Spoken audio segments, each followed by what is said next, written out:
বর্ধন মানে বৃদ্ধি পাওয়া। দেখুন, ভাগবত শ্রবণে তিনটি জিনিস বৃদ্ধি পাবে, একটু ধ্যান দিতে হবে। অনেকের চোখে নিদ্রা নেমে আসছে, খুব সতর্ক হতে হয়। ভাগবতে তিনটি জিনিস বৃদ্ধি হবে। কি? টাকা বৃদ্ধি হবে, সম্মান বৃদ্ধি হবে, সংসারে খুব সুখ আসবে। এইসব ভেবে কেউ ভাগবতে আসবেন না, এর একটাও কিছু হয় না। আমাদের কিছু মানুষের ধারণা আছে নির্জলা একাদশী করলে, গীতা ভাগবত নিত্য পাঠ করলে, হরিনাম করলে দুঃখ, জরা ব্যাধি, মৃত্যু এগুলো আমার কাছে। এক ব্যক্তি নিয়মিত গীতা পাঠ করতেন, ভাগবত পাঠ করতেন এবং তিনি নির্জলা একাদশী ব্রত করতেন, কিন্তু তার বয়স্ক সন্তান মারা গেল। তার যুবক সন্তান মারা গেলে তিনি অভিমানে আর সেই গীতা ভাগবত নদীতে ভাসিয়ে দিলেন এবং ওই ধর্মকর্ম যা কিছু চর্চা ছিল ত্যাগ করলেন। শ্রী গুরুদেবের কাছে গিয়ে তিনি প্রণাম করে বললেন, বাবা, আমার পুত্র মারা গেল, আমি নিত্য গীতা পাঠ করি, তিলকমালা নেই। বাবা তখন হাসছেন। পুত্র শোকে ও তত্ত্বজ্ঞ ঋষি হাসতেন, কারণ মাটির পুতুল ভেঙে গেলে বাচ্চারা শোকে কাঁদে, কিন্তু বাচ্চার পিতা দূরে দাঁড়িয়ে হাসে, ওরে মারে, তুই জানিস না মাটির পুতুল তৈরি হয় ভাঙার জন্য, ওর জন্য কাঁদতে নেই। তা আমাদের এই সব মাটির দেহ, তো মাটির সংসার তো ভেঙে যায়। হাসেন আচার্যরা। তখন বলছেন, গীতা ভাগবত যে তুমি ভাসিয়ে দিলে, আমাকে একবার খুলে দেখাও তো গীতা ভাগবতে কোথাও লেখা আছে কিনা যে গীতা ভাগবত পাঠ করলে কারো মৃত্যু হবে না, কারো দুঃখ আসবে না, রোগ ব্যাধি আসবে না। এক জায়গায় দেখিয়ে দাও। তুমি তো ভাসিয়ে দিলে, আমাকে দেখাও। কোথাও এগুলি লেখা নেই, বরঞ্চ লেখা আছে তুমি যত ভগবত পদে, ভক্তির পথে এগোবে, তত প্রতিকূল দুঃখ, জরা বিপদ তোমার বেশি আসবে। এই জন্য সোনাকে যেমন অ্যাসিডে খাঁটি করে, তেমনি তোমারও প্রতিকূল দুঃখ, জরা ব্যাধি দিয়ে ভগবান তোমাকেও খাঁটি করতে চাইছে। বেশি আসবে, কিন্তু গীতা ভাগবত আশ্রয় করলে সুখ দুঃখকে, মান অপমানকে আর সব অবস্থাতে একটা মেনে নেওয়ার ধৈর্য শক্তি এর থেকে পাওয়া যায়। আসবে সকল কিছু, কিন্তু স্থিতিপ্রজ্ঞতা, এই শক্তিটা আসে। তুমি ভুল করেছো, তাতে ভগবানের কিছু এসে যায় গীতা ভাগবত ভাসিয়ে দিলে? কেউ যেন ভাগবতে এই ভেবে আসবেন না এখানে আসলে পাপ ক্ষয় হবে, পুণ্য হবে, ধন ঐশ্বর্যের মালিক হব, মান সম্মান পাবো না। বতে বর্ধন হয়, বৃদ্ধি পায় তিনটি জিনিস, সেটি হলো জ্ঞান, বিবেক আর বৈরাগ্য। ভাগবতে বৃদ্ধি পায় জ্ঞান, যেটা আমি জানতাম না, যে তত্ত্ব আমার জীবনে অজ্ঞাত ছিল, ভাগবতের মহামহিমার দ্বারা আমি সেই তত্ত্বকে জানলাম। আর তত্ত্ব জানলে মীমাংসা আসে। এই জন্য ভাগবতে জ্ঞান বৃদ্ধি হয়। আপনি 10টা শাস্ত্র 10 মাস ধরে পড়ে যা অধিগত করতে পারবেন না, একটা ভাগবত পাঠে এসে তার অধিক পেয়ে যাবেন। এই কথাগুলিকে বিভিন্ন শাস্ত্র থেকে চয়ন করে মহাজন আচার্যগণ তাদের সাধনের অনুভূতি দিয়ে এই কথাগুলি প্রেরণ করেছেন, আমাদের জগৎকে জানিয়েছেন। তাই 10 বছর ধরে শাস্ত্র অধ্যয়ন করে যা না পাবেন, একজন তত্ত্বজ্ঞ ভাগবতের মুখে ভাগবত শ্রবণ করে আপনি ততোধিক জ্ঞান লাভ করতে পারবেন। পড়ার থেকে শ্রবণে কাজ হয় বেশি। এই জন্য আমি প্রথমেই বলেছিলাম, শ্রবণাঙ্গ ভক্তিটা আমাদের বিশেষ প্রয়োজন। শ্রবণ, এটি ভক্তির আদ্য শ্রেষ্ঠ, ভক্তি মন্দিরের প্রবেশের দুয়ার স্বরূপ। এই জন্য এখানে জ্ঞান বৃদ্ধি পাবে আর বৃদ্ধি পাবে বিবেক। আমি বারবার যে কথাটি বারবার ভাগবতে পুনঃ পুনঃ স্পর্শ করে যায়, বিবেক বিশ্ববিদ্যালয়ে বিবেক কোন বিদ্যার দ্বারা জাগবে না, বিবেক জাগবে ভাগবত বিদ্যার দ্বারা। সাধু সঙ্গে হরিকথা ভাগবত শ্রবণেই মানুষের বিবেক জাগবে। আজ বিবেক জাগছে মানুষের। মানুষ এত শিক্ষিত হচ্ছে, দেখুন, কিছু মনে করবেন না, যারা যত উচ্চ পদে আছে, যারা যত বেশি শিক্ষিত, তাদের দ্বারা দেশ জাতি ততোধিক ক্ষতিগ্রস্ত বেশি হয়। কোন সাধারণ গ্রামের সরল কৃষক, কোন মূর্খ সাধারণ গ্রামের কোন সাধারণ মানুষের দ্বারা দেশ জাতি ততোধিক ক্ষতিগ্রস্ত হয় না যতটা উচ্চ শিক্ষিত উচ্চ পদে থাকা।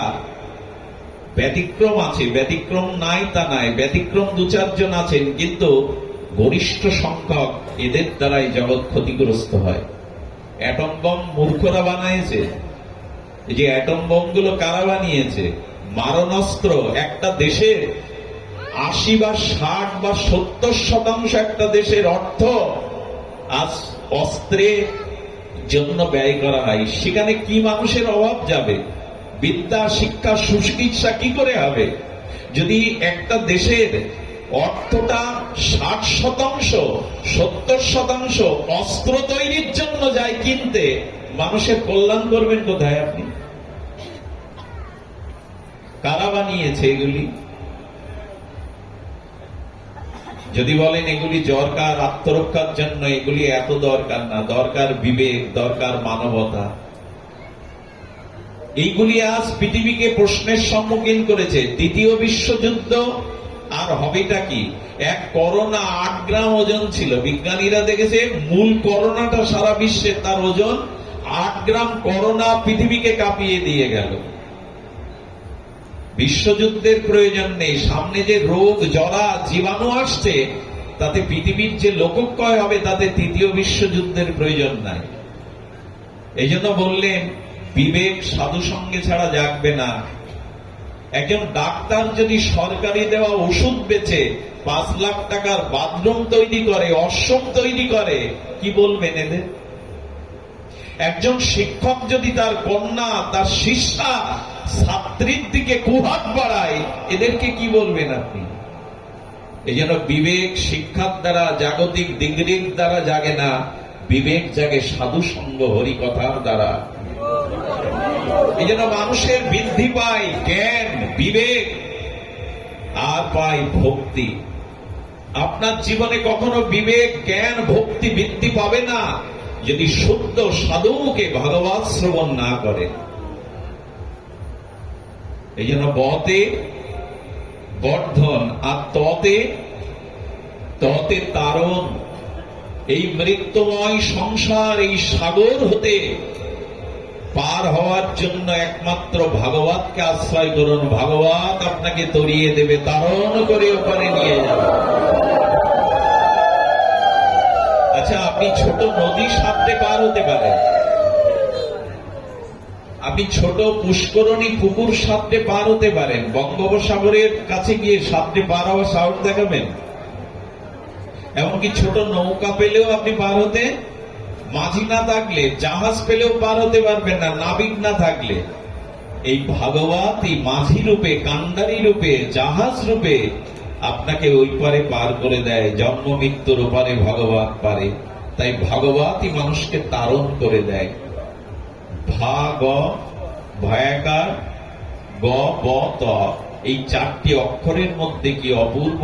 আর পুরো ভাগবতের মধ্যে না জানি কি আছে।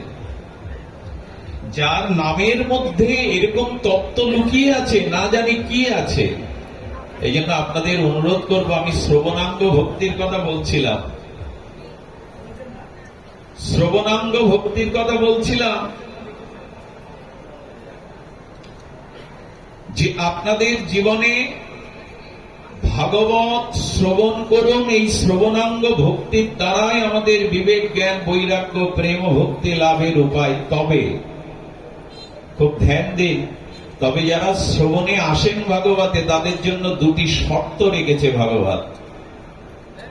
যদি এই 2টি শর্ত পূরণ করে ভাগবত শ্রবণ করতে পারেন, যদি এই 2টি শর্ত পূরণ করে ভাগবত শ্রবণ করতে পারেন, তো আপনি তরে যাবেন। একটি হলো ভাগবত কথাতে শ্রদ্ধা, আর দ্বিতীয় হলো ভাগবত কথাতে বিশ্বাস।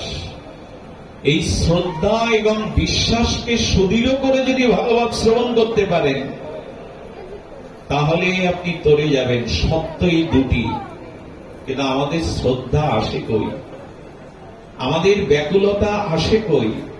হরিকথা যদি শ্রবণ করলাম, ভালো লাগলো বটে, তবে বিশ্বাস এলো কই? এই কথাকে আঁকড়ে ধরে আমার জ্ঞান বিবেক বৈরাগ্যকে আমি জাগরিত করব, এ জাতীয় শ্রদ্ধা, এ জাতীয় বিশ্বাসের অভাব আমাদের। সুধীবৃন্দ, তাই আপনাদের কাছে অনুরোধ করব, ভাগবত শ্রদ্ধান্বিত হয়ে বিশ্বাসের সহিত শ্রবণ করুন। এই শ্রবণাঙ্গ ভক্তিই হল নববিধা ভক্তির প্রথম দুয়ার। শ্রবণ না করলে অন্যান্য ভজন অঙ্গে আপনার রুচি আসবে না, আসক্তি আসবে না। আমাদের কথা বাদ দিন, স্বয়ং শ্রীকৃষ্ণ চৈতন্য মহাপ্রভু তিনি গোদাবরী তীরে রায় রমানন্দের কাছে কৃষ্ণ কথা শুনতে এসেছিলেন। আমাদের মতো সাধারণের কথা বাদ দিন, মহাপ্রভু পুরীতে আর টোটা গোপীনাথে গদাধর পণ্ডিত গোস্বামীর কাছে নিত্য এসে ভাগবত শুনতেন। প্রহ্লাদ চরিত্র, ধ্রুব চরিত্র সাবহিত হয়ে শুনতে শুনতে প্রভুর চোখের জলে ভাগবতের অক্ষরগুলো ভেসে গিয়েছিল, হস্তলিখিত ভাগবতের অক্ষর। স্বয়ং রাধা কৃষ্ণ মিলিত পরতত্ত্ব মহাপ্রভু পর্যন্ত হরিকথাতে এত রুচি। কই আমাদের শ্রদ্ধা, কই হরিকথায় বিশ্বাস, কই? এই শ্রদ্ধা বিশ্বাসকে জাগিয়ে আমরা যদি হরিকথাতে প্রবৃত্ত হই, তবে আমাদের মঙ্গল হবে। একটি কথা না বললে নয়, এই শ্রবণাঙ্গ ভক্তির মাধ্যমেই আমরা ভক্তি রাজ্যে প্রবেশ করব। আর 9টি যে ভক্তির অঙ্গ আছে তাতে পরিপুষ্টিতা পাবে এই শ্রবণ। এই জন্য ভাগবত শ্রবণের পরে আসে কীর্তন, এরপরে আসে স্মরণ। এই সংকীর্তন ধর্ম কলিযুগের যুগ ধর্ম। 7-5 মিলে গৃহে বা মন্দিরে যদি 7-5 মিলে দিব্য খোল করতাল সহযোগে উচ্চস্বরে কীর্তন করা যায়, তবে এই সংকীর্তনের দ্বারা সমস্ত প্রাণীগুলোর হিত হয়, জগতে অশুভ নাশ হয়। সেই উঠিল মঙ্গল ধ্বনি, হরিনামের মঙ্গল ধ্বনি, ভগবত কথার মঙ্গল ধ্বনি ইতাহার তরঙ্গে যেখানে যেখানে ভেসে যায়, সেখানে অমঙ্গল নাশ হয়, জরা ব্যাধি রোগ নাশ হয়। এর এমন এক চিন্ময় ক্ষমতা আছে যেটি অমঙ্গলকে নাশ করতে পারে। অন্ধকার তাড়ানোর জন্য কামান ডাকার প্রয়োজন নেই, অন্ধকার দূর করবার জন্য ধারালো তরোয়ারির দরকার নেই, অন্ধকার দূর করবার জন্য আলো জেলে দাও। তেমনি ভয় ভীতি অমঙ্গল দূর করবার জন্য হরি রাম ও সংকীর্তন সকলে মিলে করো। এই সংকীর্তনে দূর হবে সমস্ত অমঙ্গল। আচ্ছা, হরি কথা, হরি নাম সংকীর্তনে কি আছে? দেখুন, হরি শব্দের মধ্যেই বহু অর্থের মধ্যে মুখ্য 2টি অর্থ নিয়েছেন আমাদের চৈতন্য চরিতামৃতকার। হরি নামের মধ্যে বা হরি শব্দের মধ্যে বহু অর্থের মুখ্য 2 অর্থ। সর্ব অমঙ্গল হরে, প্রেম দিয়ে হরে মন। হরি নামের বহুত অর্থ 2 মুখ্যতম। সর্ব অমঙ্গল হরে, প্রেম দিয়ে হরে মন। আহা, স্বল্প কথার মধ্যে কত তত্ত্ব বুঝিয়ে গেছেন। হরি নামে কি হয় না, সমস্ত অমঙ্গল নাশ হয় এবং আমার মন প্রেম দিয়ে গোবিন্দ হরণ করে নেন, রাধারানী হরণ করে নেন প্রেম দিয়ে আমার মন। কিছু নাম মহিমায় আছে, ভগবানের নাম কি আছে। এখানে আমি সব ব্যক্তিকে কি চিনি? চিনি না। কেউ আমাকে একটা কাগজে লিখে দিয়েছে, আপনি ওনার নাম ধরে ডেকে একটা গীতা ওনার হাতে তুলে দিন। আচ্ছা, ওনাকে আমি চিনি না, ওনার নাম আমি মাইকে উচ্চারণ করলে উনি আসবেন কিনা? আমি চিনি না, কিন্তু শুধু নাম নিয়েছি, তাতে কি হয়? উনি আমার কাছে আসেন। তেমনি শাস্ত্র বলছেন, আমি ভগবানের তত্ত্ব জানি আর না জানি, তার নাম নিলেই তিনি চলে আসবেন আমার কাছে। আরে, জগতে কোন ব্যক্তির নাম ধরে ডাকলে চিনি আর না চিনি, তিনিই তো এখানে এসে উপস্থিত হবেন। নাম নামায়তি ইতি, নাম নামীকে নামিয়ে আনে। তাই শ্রদ্ধা ভরে 7-5 মিলে যখন হরিনাম করেন, হরি শব্দের বহুত অর্থ 2 মুখ্যতম। সর্ব অমঙ্গল হরে, প্রেম দিয়ে হরে মন। আমাদের জীবনের যা কিছু অমঙ্গল দূরীভূত হয়ে ভগবান প্রেম দিয়ে আমার মনকে হরণ করে তার চরণে নিয়ে যান। এই হলো হরিনামের মুখ্য। এই জন্য শ্রবণ করুন আর মাঝে মাঝে কীর্তন করুন। কিন্তু দুঃখের বিষয়, যেসব গ্রামে সাপ্তাহিক হরিবাসর হয়, হরিনাম সংকীর্তন হয়, এখানে ভক্ত পাওয়া যায় না। কত জায়গায় যে বন্ধ হয়ে গেছে, সাপ্তাহিক নাম, পাক্ষিক নাম বন্ধ হয়ে গেছে। আর একটি দোষের কথা বলতে নাই, তবু বলি। দেখুন, আমাদের বাঙালি সনাতনী হিন্দুদের পেট পূজা অনেক হয়েছে। এই যে দুর্গা উৎসব গেল না, ষষ্ঠীর দিন চিড়ে দই খান, সপ্তমীতে একটু ভালো মন্দ গান, অষ্টমীতে লুচি গান, আর নবমীটা বললাম না। নতুন জামা, আত্মীয় স্বজন, পোশাক কার না ভালো লাগে এগুলি। বাঙালি ভুরি ভোজটা খুব ভালো বোঝে। আমি আশ্চর্য হয়ে গেছি, অনেক জায়গায় গ্রামের হরিবাসর বন্ধ হয় কেন জানেন? ওখানে প্রসাদ ভালো দেয়া হয় না বলে লোক আসে না। আমি একবার আমাদের কলকাতাতে রামকৃষ্ণ মিশনে গিয়েছিলাম, এটা বরিশা রামকৃষ্ণ মিশন। ওইখানে স্বামীজিদের প্রার্থনা কীর্তন আলোচনা শুনে যখন চলে আসছি, লাইনে দাঁড়িয়েছি প্রসাদ পাওয়ার আশায়। এক স্বামীজি 1 চামচ করে যে বোঁদে আছে না, ওইটা সবার হাতে দিচ্ছে। তা আমি স্বামীজিকে বলছি, স্বামীজি আমি বাংলাদেশ থেকে এসেছি, আমার প্রণাম নেবেন। রামকৃষ্ণ মিশনে পাঠ শুনলাম, তো এই 1 চামচ করে বোঁদে প্রসাদ, মানে তারা উৎসবের দিনে মানুষকে ভুরিভোজ দেয়। আজকেই দেওয়ার কারণ জিজ্ঞাসা করলে বললেন, স্বামীজি বলেছিলেন বাঙালিদের পেটের খিদে ভুরিভোজ অনেক হয়েছে, কিন্তু ব্রেনের খাদ্য এরা দেয় না। এই জন্য প্রতি জায়গায় হরিকথা, ভাগবত আলোচনায় ব্রেনের খাদ্যগুলো দাও, বাইরের খাদ্য তো সবাই পায়। আজকে অনেক জায়গায় প্রসাদ দিতে পারে না বলে সেখানে লোকজন হয় না, বন্ধ হয়ে গেছে। এই যদি আমাদের চরিত্র হয়, প্রসাদ আসলে কি? খিচুড়ি, অন্ন, ডাল, সবজি? প্রসাদ আসলে হরির অনুগ্রহ, হরি কৃপা, কৃপাটাই হলো প্রসাদ। এখানে সকলের এক মুঠো জুগিয়েছেন ভগবান, কেউ না খেয়ে নাই, খাওয়ার জন্য আসা। প্রসাদ দেবে না বলে সেখানে কেউ যাবে না। এই ব্রেনের খাদ্যটা সনাতনী হিন্দুদের এখন খুব দরকার। উদর পরিপূরণ করেই চলেছি আমরা, কিন্তু আমাদের এই ব্রেনের খাদ্য, হৃদয়ের খাদ্য। এই জন্য হরিনামে আসবেন, একটু হরিনাম করবেন, এরপরে স্মরণ। আমি এটি বলেই পাঠ বিশ্রাম করব, দীর্ঘ পথ, আর এটা ব্রতের মাস। সুধীজন, এই স্মরণ সম্পর্কে আপনাদের সামান্য একটু জানাই। প্রথমে কি বললাম আমরা? শ্রবণ, পরেরটা কীর্তন, তৃতীয়টা স্মরণ অর্থাৎ স্মরণ। এই স্মরণাঙ্গ ভজনটা এটি বড় হৃদয়গ্রাহী। আপনারা আশা করছি মন দিয়ে শুনবেন। এইটুকু আপনাদের হৃদয়ে গ্রহণ করবার জন্য বিশেষ অনুরোধ করছি, ধ্যান দিয়ে শুনুন। দেখুন, আমাদের মনে যখনই ভগবৎ স্মরণ ব্যতীত বিষয় চিন্তা, জাগতিক চিন্তাগুলি আসে, তখন মানুষের পতনের কারণ আসে। এটি আমি বলিনি, সার্বভৌম শ্রীমৎ ভগবত গীতার 2য় অধ্যায়ে ভগবান এই দিব্য শ্লোকটি বলেছেন, শ্রবণ করুন। কি বললাম আমি?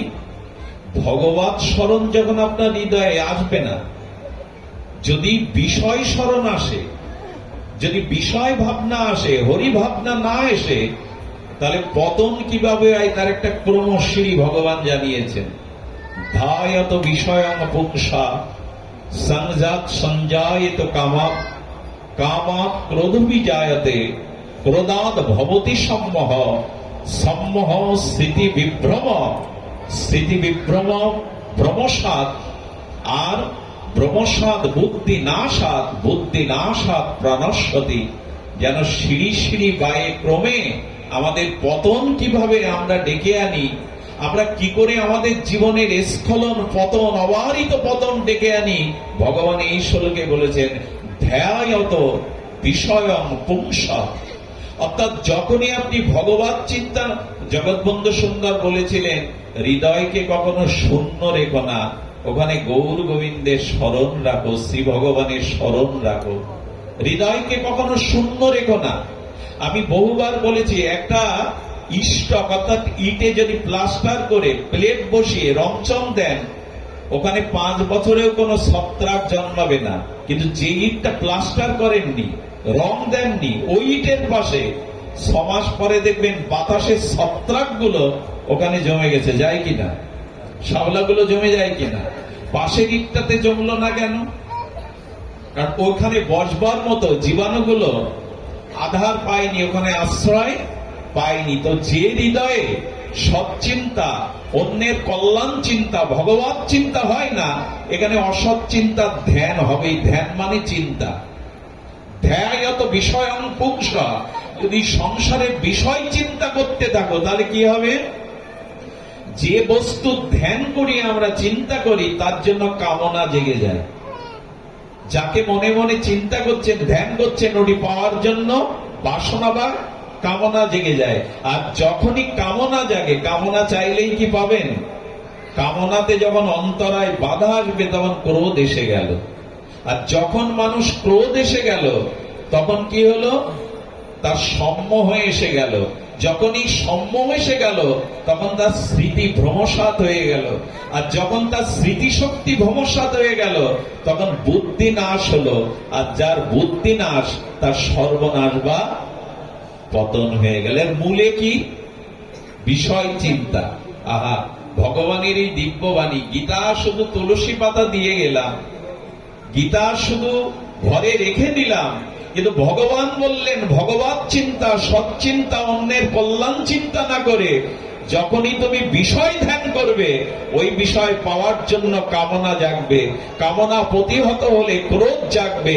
ক্রোধ জাগলে তোমার ভিতরে স্মৃতিভ্রম আসবে, সম্মোহ আসবে, স্মৃতিভ্রম আসবে, বুদ্ধি নাশ হবে। আর বুদ্ধি নাশের দ্বারা প্রণশ্যতি, পতন হবে, ধ্বংস হবে। সুধীবৃন্দ, এর প্রথমেই হলো, আচ্ছা বিষয় চিন্তা করলে মনে কি আসে? বিষয় ভাবনা, বিষয় ধ্যান করলে মনে কি আসে? বিষয়ই আসে, সেই বিষয়ের ভাবগুলো আসে। তাহলে বিপরীতে যদি বিষয় ধ্যান না করে ভগবানের চিন্তা করেন, কি আসবে? কোন রমণীর চিন্তা করলে, ধনের চিন্তা করলে কি আসবে মনের ভিতরে? ছবি, ওইগুলোই তো আসবে। বিপরীতে যদি ভগবানের চিন্তা করেন, কে আসবে ভেতরে? কোন চিন্তাটা করতে হবে এটা আপনাদের বিবেকের কাছে ছেড়ে দেওয়া। আজ আমাদের পতনের মূল কারণ, আমাদের বুদ্ধি বিনাশের মূল কারণ, একটা মানুষ সারা দিনের মধ্যে কতটা সময় ভগবানের চিন্তা করে মনে, সৎ চিন্তা কতটা সময় করে। আর সৎ চিন্তা কেড়ে নেওয়ার একটা মেশিনও তৈরি হয়েছে আমাদের। শ্রীকৃষ্ণ শয়নের সময় যশোদা দেখতেন কৃষ্ণ বাঁশি মাজায় গুজে রাখত। কৃষ্ণ ভগবান শয়নেও বাঁশি রাখত। এখন আমরা শয়নেও একটা জিনিস রাখি মাতার কাছে, বুকের মধ্যে। সামাজিক অবক্ষয়ের একটি মূল কারণ এটি ব্যবহারে সতর্ক হতে হবে। এই কথা আর বলে লাভ নেই, আমরা এর থেকে বেছোতে পারবো না। তবে বলি, বিষয়ের চিন্তা করলে, অশ্লীল চিন্তা করলে, লোকের সর্বনাশের চিন্তা করলে, বিষয় ধ্যান করলে কিন্তু পরিণতি যেটা আসবে সেটা ভগবান বলে দিয়েছেন। এই জন্য অনুরোধ, আচ্ছা অনুরোধ করে লাভ হবে না, কারণ যাকে ভালোবাসি আমরা, যাকে চাই তার চিন্তাই তো করি। বিপরীতে ভগবানকে ভালোবাসি তো যে তার চিন্তা আমার মনে আসবে। যে যাকে ভালোবাসে তার চিন্তা করা লাগে না, তার চিন্তা এমনি এমনি হৃদয়ে উদয় হয়। যার প্রতি আসক্তি আছে, অনুরাগ আছে, তার জন্য ধ্যান করা লাগে না, তার ধ্যান এমনি চলে আসে। ভগবানকে ভালোবাসুন। আর ভগবানকে ভালোবাসার মূল জিনিস হলো তাকে স্মরণ করা। এই শরণাঙ্গ সাধনটা এমন, আমি আপনাদের একটা দৃষ্টান্ত দিই। জীব গোস্বামী ভক্তি সন্দর্ভে অপূর্ব দৃষ্টান্ত দিয়েছেন। এই স্মরণ যদি কেউ ভগবানের করে তা তার পরিণতি কি হয় দেখুন। নরসিংহ মেহতা, এই ঘটনাটা আগে বলি। নরসিংহ মেহতা ভগবান কৃষ্ণের প্রিয় ভক্ত, সবসময় ভগবানের ভজন ধ্যানে মত থাকতেন। ওনার মেয়ে দেখতে আসবে আর বলছেন মেয়ের ভালো কাপড় নাই, আর ঘরে কোনো অতিথিদের জন্য আপ্যায়নের জন্য খাদ্য নাই, তুমি বাজারে যাও, যা করে পারো অন্তত কিছু খাদ্য আনো। মেয়েটা পরবার জন্য দেখতে আসবে, আজকে তারা পাকা কথা দিয়ে যাবে একটা ভালো বস্ত্র নিয়ে এসো। আর উনি বেরিয়েছেন, অনেক ধনীর কাছে হাত পাতলেও তারা দিলেন না। জানেন ও তো ভক্ত শোধ করবে কি করে। তখন একজন শেঠ ধনীর কাছে গিয়ে বলছেন, আমার মেয়ে দেখতে আসবে, আজই পাকা কথা, কিছু খাদ্য কাপড় চাই, কিছু অর্থ হলে দিতে পারি, কিন্তু আপনার ভজন যে একবার শোনে পাথরও গলে যায়, আপনি যদি একটু ভজন শোনান আমার। তখন ওনারও আনন্দ লেগেছে। ভজন তো উনি করেন সর্বদা, ভগবানের চিন্তা। উনি বিনা হাতে ভজনে বসে গেছেন। কি বলবো আপনার, চোখ বন্ধ করে সেই যে ভজনে বসে গেছে, 2 ঘন্টা পার হয়ে গেছে, ওনার খেয়াল নেই। মেয়ে দেখার কথা, দেখুন এদের ভক্তিটা দেখুন, নিজের মেয়ে দেখতে আসছে, কন্যাদায়গ্রস্ত পিতা, কিন্তু তার কথা বিমালম ভুলে গেছে ভগবানের ভজন করতে করতে, চোখে অশ্রু গড়িয়ে পড়ছে। আর সেখানে মানুষ জমে গেছে, কিন্নর কণ্ঠিতে এক অপার্থিব সুরসঙ্গীত শোধায়, যেন সেখানে আকাশ বাতাস পবিত্র হয়ে গেছে। যারা শুদ্ধ ভক্ত তারা যখন নাম করে না, তাদের মধুর কণ্ঠের অনুভূতিগুলো ছড়িয়ে পড়ে আকাশে বাতাসে। আজকে হরিনাম কীর্তন শুনেও আমাদের অনুভূতি আসে না কেন জানেন? যারা কীর্তন প্রচার করছে, গাইছে, তারা যদি শুদ্ধ আহারী হয়, তারা যদি শুদ্ধ ভক্ত হয়, তারা যদি অনুভবী হয়, তাদের ওই শুদ্ধতা কণ্ঠের মধ্যে ছড়িয়ে পড়ে। আজকে রাগ রাগিনী আছে বটে, কিন্তু মানুষের হৃদয় স্পর্শ করার মতো, স্বভাব পরিবর্তন করার মতো শক্তিমান গায়ক, সাধক, অর্থাৎ গায়ক হতে গেলে তাকে সাধক হতে হবে। রামপ্রসাদের গানে মা কি আর এমনি বেড়া বেঁধে দিতে আসে? জগৎ জননী বেড়া ফিরিয়ে দিতে আসছে, কুঞ্চি ফিরিয়ে দিতে আসছে, সুতো কখন আসে? রামপ্রসাদের সাধনা ছিল, তাই তার গানের জন্য জগৎময়ী মা নেমে এসেছে। সবার সঙ্গীতে এটা হয়। মীরাবাই তার গিরিধারীর সঙ্গীতের দ্বারা গিরিধারীর সাথে মিশে গেলেন। যারা সাধক তারা যখন হরিনাম করে, তখন তাদের নামের মধ্যে মানুষের চিত্তাকর্ষক শক্তি সঞ্চালিত হয়। ঝাড়িখণ্ডে মহাপ্রভুর হরিনামে বাঘও নৃত্য করলো, বাঘও অশ্রু ফেললো। আর কীর্তনে আর সোরাপে আমাদের কোথায় হয়? যাদের অনুভূতি আছে, সাধক গায়ক যারা, তাদের দ্বারা এটাই। শুধু কণ্ঠে সুর থাকলে হয় না, রাগরাগিনী থাকলে হয় না, অনুভূতি থাকতে হয়, প্রেম থাকতে হয়, তবেই তো অনুভূতি ছড়িয়ে পড়ে। উনি গাইতে গাইতে 2 ঘন্টা 3 ঘন্টা পার হয়ে গেছে, যখন চোখ খুলে গেছেন তখন 1 রাশ টাকা হাতে দিয়ে বললেন, আচ্ছা আমি এসেছিলাম আপনার কাছে, কেন বলতে পারেন? তাও মনে নাই। একেই বলে তো ভগবানের প্রিয় ভক্ত। এদিকে শেঠ বলছেন, আপনার মেয়ে দেখতে আসবে বলে আপনি টাকা চাইতে এসেছিলেন। বলল, ও সে তো ভুলেই গেছে, এখন তো সন্ধ্যা প্রায় নেমে এসছে।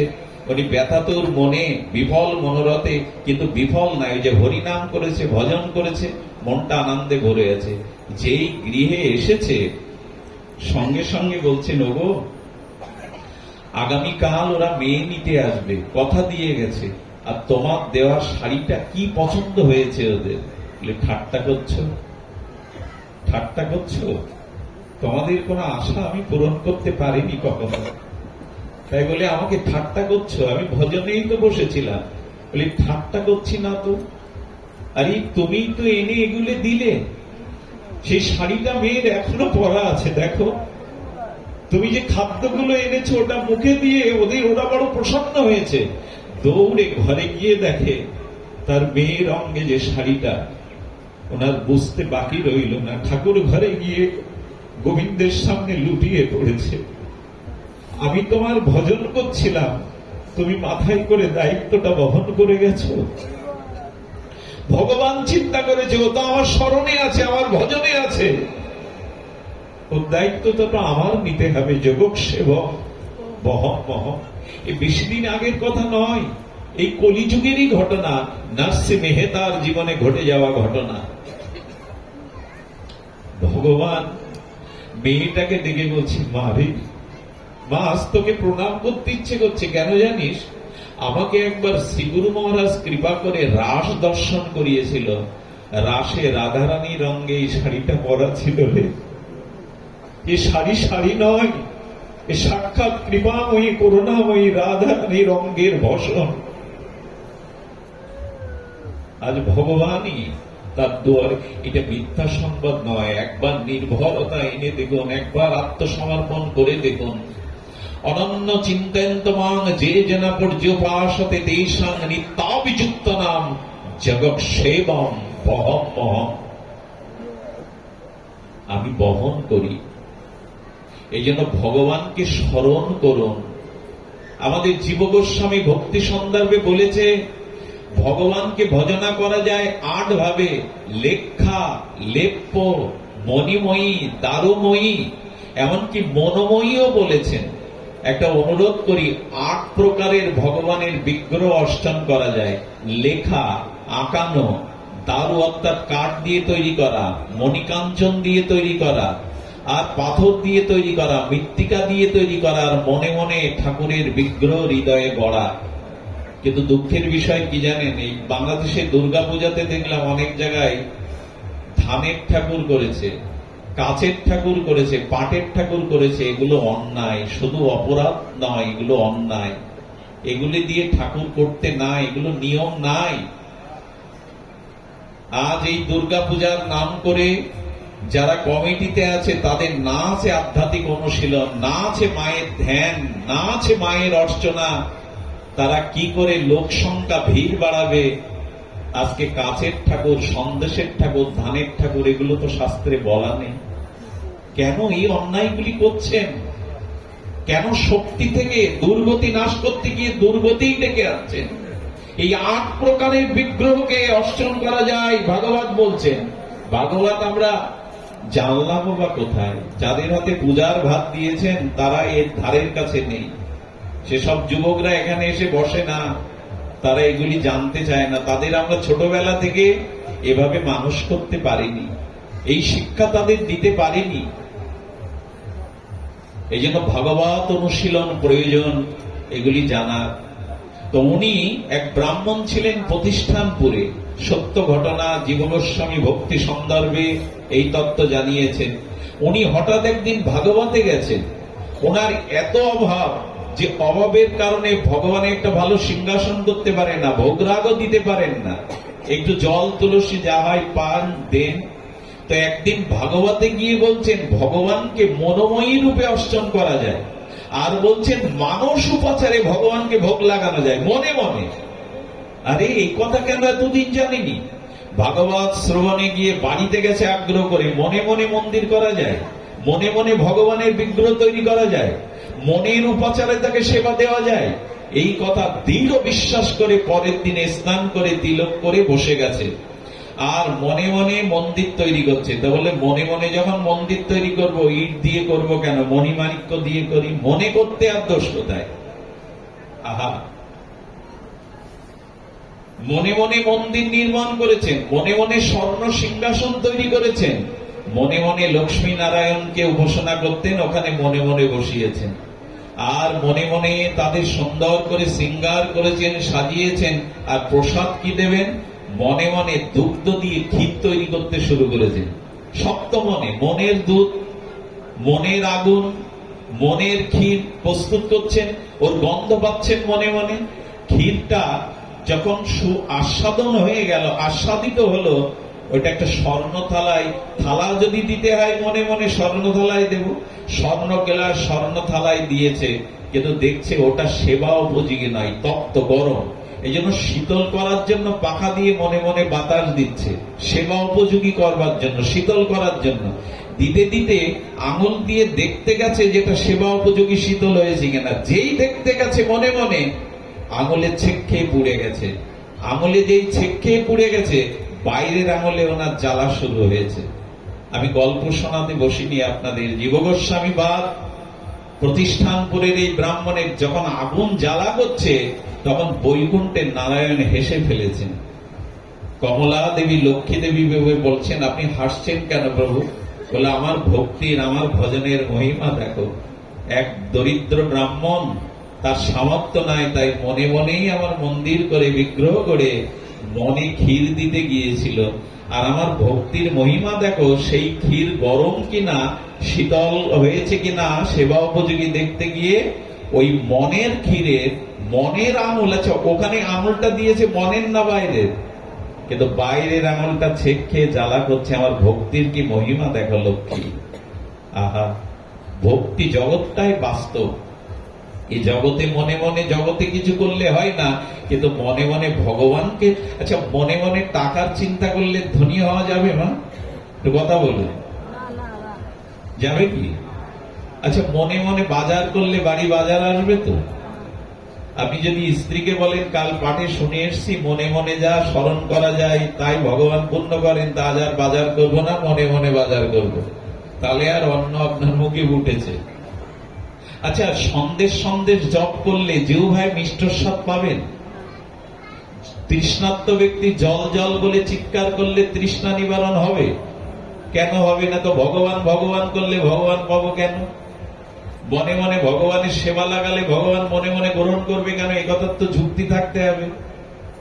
মনে মনে টাকা টাকা করলে টাকা পাবো না, সন্দেশ সন্দেশ করলে জিহ্বায় মিষ্টতা পাবো না, জল জল বললে তৃষ্ণা যাব না, অথচ ভগবানকে মনে মনে ভোগ লাগালে, মনে মনে ডাকলে ভগবান পাবো। তার কারণ কি? তার কারণ একটাই, জগতের কোন শব্দের মধ্যে, বস্তুর মধ্যে বস্তু নাই, কিন্তু ভগবান শব্দের মধ্যেই ভগবান আছেন, ভক্তির মধ্যেই ভগবান আছেন। অর্থাৎ জল শব্দের মধ্যে জল নাই, ওটা নাম মাত্র। টাকা শব্দের মধ্যে শব্দ আছে, টাকা নাই, কিন্তু ভগবান শব্দের মধ্যে স্বয়ং ভগবান অভিন্ন রূপে আছেন। নাম চিন্তামণি কৃষ্ণ চৈতন্য রস বিগ্রহ পূর্ণ শুদ্ধ নিত্য মুক্ত অভিন্ন আত্মানবিন, ভগবানের নামের মধ্যেই ভগবান। আচ্ছা, বটের বীজটা কতটা বড়? বটের একটা পাকা বীজ কতটুকু? সরিষার দানার থেকেও ছোট, কিন্তু ওর মধ্যে অত বড় বট গাছটা কোথায় লুকিয়ে থাকে? পেষণ করে পাবেন? বটের বীজ পেষণ করলে ওর মধ্যে শাখা প্রশাখা পাবেন, অথচ অত বড় মহিরু বটবৃক্ষটাই বীজের মধ্যে আছে।